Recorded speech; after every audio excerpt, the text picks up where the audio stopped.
I think one of my favorite memories was in when I was about in the 4th grade, and for the first time I was allowed to go into the library alone. My mother would drop me off, and I was pretty much allowed to stay there for about an hour.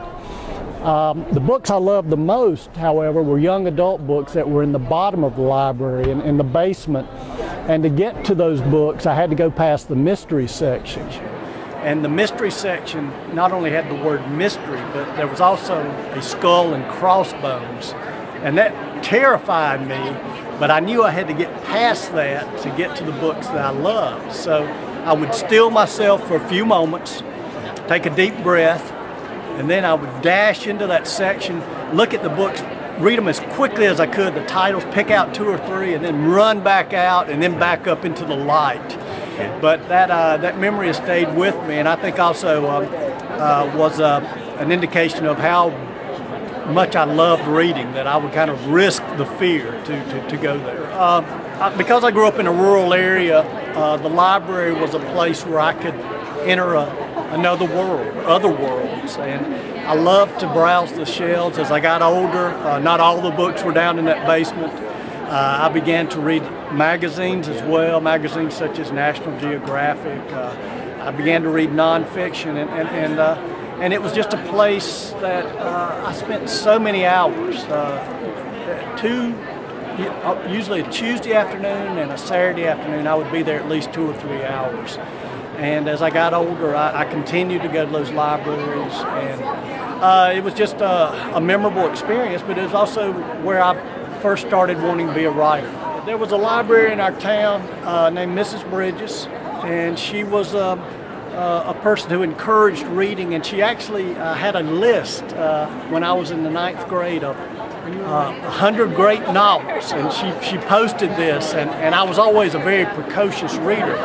So I'd read several of the books on there, Huckleberry Finn, for instance, but I saw a book called Crime and Punishment, and that book interested me, just the title, and so I decided I would try to read it.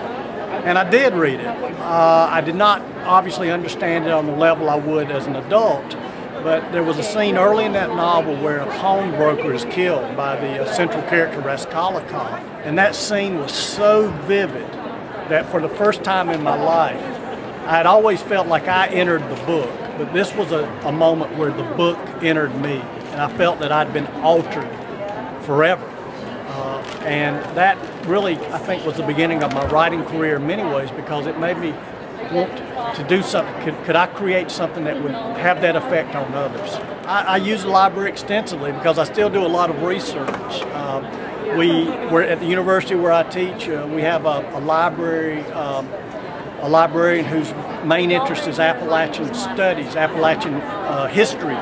And that's been invaluable to me, because so much of my work, including my new novel, The Cove, is about events that have happened in the 30s and the 1918 era in western North Carolina. So the library continues to be an important place to me, and it's also a place where even today I love to go to the new book section, and sometimes I'll see something that I haven't read a review of or I didn't even know was out there. So it continues to be a place of wonder for me. I find it distressing that libraries are being cut, because I think in many ways they are part of the foundation of what makes a democracy.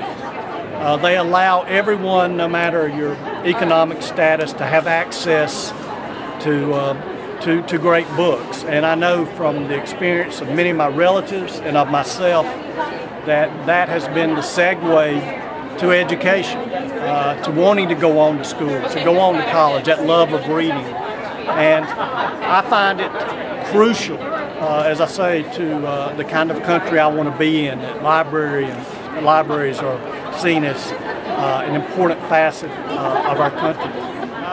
I'm always disturbed by the attempts to ban books in libraries. I think it shows a lack of faith in the clientele in many ways. That the clientele can choose not to read a book, that's fine, but I do not feel like the clientele has a right to choose what others might read. I think some of the great books that I know of have been banned. I find it distressing that that very often books that at one time we would come to view as classics, at one time would be banned. So I find it as an assault on freedom of speech and freedom of thought. My latest project is a book called The Cove. It's set in 1918 in the North Carolina mountains. It's about a little-known aspect of American history. That during World War I, there were German internment camps, not prisoner of war camps. And one of these camps was in the North Carolina mountains. And the novel deals with